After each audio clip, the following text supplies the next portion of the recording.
The thing about being on YouTube is, it's all a show. While I do try to be authentic, in some sense, what you see from me is a carefully crafted performance where I write down what it is that I'm going to say ahead of time. I talk into a camera doing multiple takes, which are then meticulously edited together over who knows how many hours, mixed with fancy graphics and music to give the illusion that I am not a complete dunce. There's a safety net there. If I mess up while talking, I just cut it out, re-record it, and polish until it's absolutely perfect, or close enough. In the multimedia world, most of the performances that you see operate this way. On-screen personalities go through an entire post-production process to make sure that you see their performance in the best light possible. But it's different when it's happening live.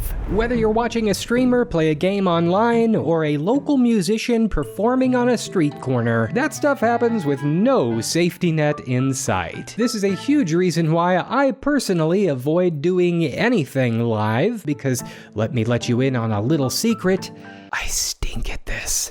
It takes me forever to figure out what I want to say on the mic, and you'd better believe that once I do have a script, I cannot spit it all out in one take. I need editing, or my performance probably just won't work. And it's why I've always found the idea of performing on stage absolutely terrifying. Don't get me wrong, if I'm giving a keynote presentation or freely talking about a subject that is in my wheelhouse, I can do okay. I've even done my fair share of acting in front of a movie crew. However, when it comes to doing a scripted performance live, I am hopeless, because in that world, there is no cut, there is no editing, there's no room for error, and every slip-up is on display for everyone to see. But it's time I got over this fear. It's time to try something new, to get out of my carefully crafted YouTube comfort zone and force myself to work without a net. And what better way to try than with community theater? For those unfamiliar, community theater is, at its core, a volunteer-based operation, typically where non-professional actors, directors, and crew members from a local community get together to put on a show. A space where almost anybody can participate in some capacity, whether trying to find your footing on stage or operating behind the scenes. These theaters have been vital to keeping the arts alive in smaller communities, and in my neck of the woods, one such community theater has spent the better part of the last century doing just that,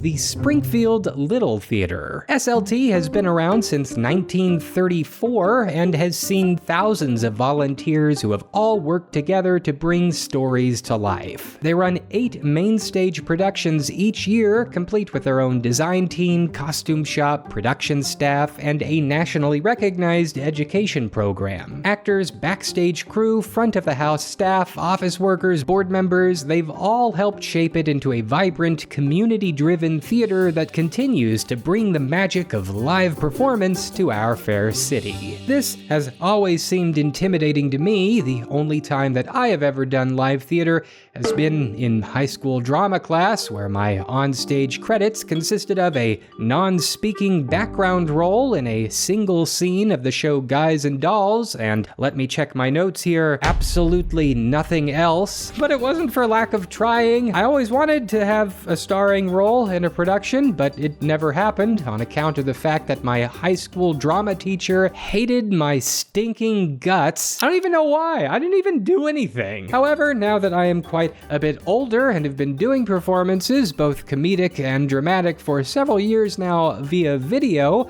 I figured trying to step onto the stage was worth another shot. So Springfield Little Theatre is currently celebrating its 90th year of operation, and to commemorate their Emerald Anniversary, they're putting on an end-of-summer performance of The Wizard of Oz. While I had my heart set on playing one of the roles in that story because it is one of my absolute favorites, certain health issues prevented me from participating, but I was in luck because one of their follow-up shows was one I loved as well, Agatha Christie's Murder on the Orient Express. I grew up reading the Agatha Christie mysteries. I'm a huge fan of her character Hercule Poirot, and I just could not resist the opportunity to try and audition. So a couple of months ago, I decided to shoot my shot.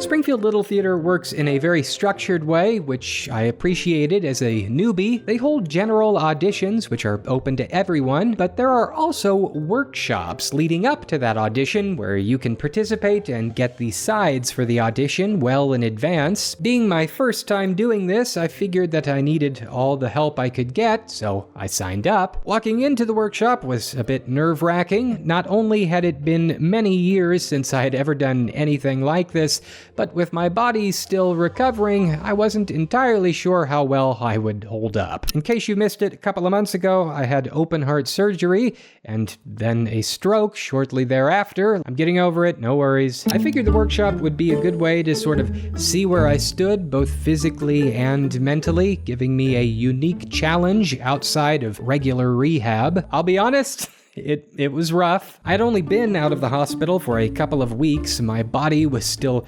very stiff, my brain still very sluggish. I knew physical acting, things like trying to remember lines and reading pages straight through, would not be easy, but I got through it. The workshop lasted about 2.5 hours, and during that time, our small group was given a handful of scenes, and we ran through them several times, each participant being allowed to read for whatever part they wanted. I was not sure how well I would perform, but the atmosphere, I must say, was very supportive. Most folks in the room were huge Agatha Christie fans, and we were all eager to bring Murder on the Orient Express to life. As the workshop progressed, I started feeling a bit more comfortable. Since our party was rather light, I did not feel too ridiculous standing there and reading lines in my makeshift Hercule Poirot accent. Before long, I wasn't thinking so much about my limitations. I was simply focused on the scene, the characters, and the moment. So I was performing in front of a small crowd, which was a small victory, but still a major step forward for me. Plus, and this was huge, we got to take the sides home with us, meaning that I then had all week to get comfortable with each scene before the actual audition. So fast forward 7 days, and it was showtime. Sort of. The actual audition had way more participants, and being the actual auditions this time around, there was an added competition factor. You see, unlike the workshop where I could just choose whatever scene I wanted to jump into, here it was all up to the show's director. I told him the roles that I thought I would be good for. Luckily, I was given multiple chances to perform. Each scene that we ran had a rotating cast of performers, which forced me to adapt quickly to different dynamics. This spontaneity was a bit nerve-wracking, but it also taught me to just trust my instincts and go with the flow. By the end of the audition, I felt pretty good about how I handled things. I was not nearly as nervous acting in front of a crowd, but I knew that the next stage, callbacks, was going to be the real test. So a callback is when things start to get serious. The director has now narrowed down the auditioners to the people he feels will be the best fit for the production. The question stops being who here can actually act and starts being who can act best with each other. Who of the remaining talent pool has the best on-stage chemistry? At this point, I was performing with basically the best of the crop, and in a weird way, the quality of the scenes went up dramatically, no pun intended. Since by now everyone in the room had the sides for a bit, our run-throughs went a lot smoother. Here's where my overachieving nature kicked in. I had been eyeing the role of Hercule Poirot from the very beginning. I did my best to get into the character as much as possible. I started growing my mustache out, working on his incredibly difficult accent. I even got a hold of the actual script for the entire show beforehand and memorized his opening monologue on a hunch that it might come up in the cold reading portion of the callback. Sure enough, it did. One tiny section of it, so That was kind of a waste of time. Did this impress the director? I have no idea, but it certainly made me feel quite a bit more confident, which I guess is half the battle. In addition to Poirot, I also had my eye on two other characters, Monsieur Bouc, Poirot's friend and confidant, sort of the Watson to his Sherlock, and Samuel Ratchet, who... Both of these seemed like great alternative options if Poirot didn't pan out, and after the callback, I went home thinking to myself, you know what, whether win or lose, I was able to do something. Despite my health issues, I actually made it to and through the audition process. Maybe I can just be satisfied with having completed that, without the added stress of having to do an actual performance on an actual stage in front of an actual real-life audience.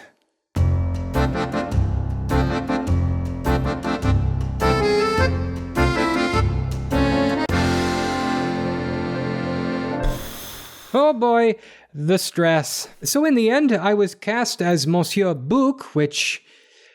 here we go. 4 days later, I found myself back at SLT for our first official table read, where the chosen performers open up the full script together and read through it for the very first time. At this point, I really felt like a fraud. We all went around the room and introduced ourselves, and I got to learn more about my castmates, their aspirations, and all of the great previous work that they had done on stages before. And I was like, hey, I'm just some dude with a YouTube channel, and I perform in front of no one. Despite this, everyone was incredibly supportive after learning that this would be my first live show, and after the first read, I felt a bit more comfortable about the idea of actually, completing the challenge, going on stage, and doing this. Then the rehearsals started. So one thing I learned very quickly, acting live on stage is hard. Not only do I have to memorize all of my lines, but I also have to make sure that my character's accent is on point, that I get each scene's stage blocking down, then immediately adapt said blocking whenever we decide to change it, develop a solid chemistry with each performer that I act alongside. You also have to stay completely locked into your character the entire time that you're on stage, whether you are speaking or not, because remember, the audience is always watching. Every facial expression that you make, every gesture, every movement has to feel authentic to the scene. It has to be flawless and consistent. You can't slip in and out of character while you're on stage. You can't let it fall apart halfway through the scene, or you will just snap the audience out of the moment. And of course, you have to be mindful of your voice, because projection is key. No matter how emotional a scene may get, you have to make sure that the person in the back row can still hear every single word that you are saying. You also, have to keep your energy up the whole time, making sure that your performance stays fresh from opening night to the last show. Oh, and let's not forget the costumes and props, which we haven't even gotten into yet in our rehearsals. You have to make quick costume changes in the wings without missing your cue, and handling props seamlessly is its own little art form. Basically, unlike movies and TV, acting live requires you to juggle a million things all at once and get it right the first time, because, as I keep saying, there is no safety net. Once you're out there, it's all happening in real time. You've got to be sharp, adaptable, and constantly in the moment. So no pressure. Despite all of the challenges that are ahead, I am finding the experience incredibly rewarding. It has thoroughly pushed me out of my comfort zone, and I am learning more and more about myself and working with other people in this entire process. If you happen to be in my local area and you are interested in the show, there are still some tickets available. Link in the doobly-doo. You can come see me fall flat on my face and embarrass myself live. Keep in mind, this is community theater. The show is working with an extremely limited budget. It features an all-volunteer cast. We have only had like a little over a month to put this entire 2-hour show together. If you show up expecting perfection, I don't know what to tell you, but we are going to give it our best shot.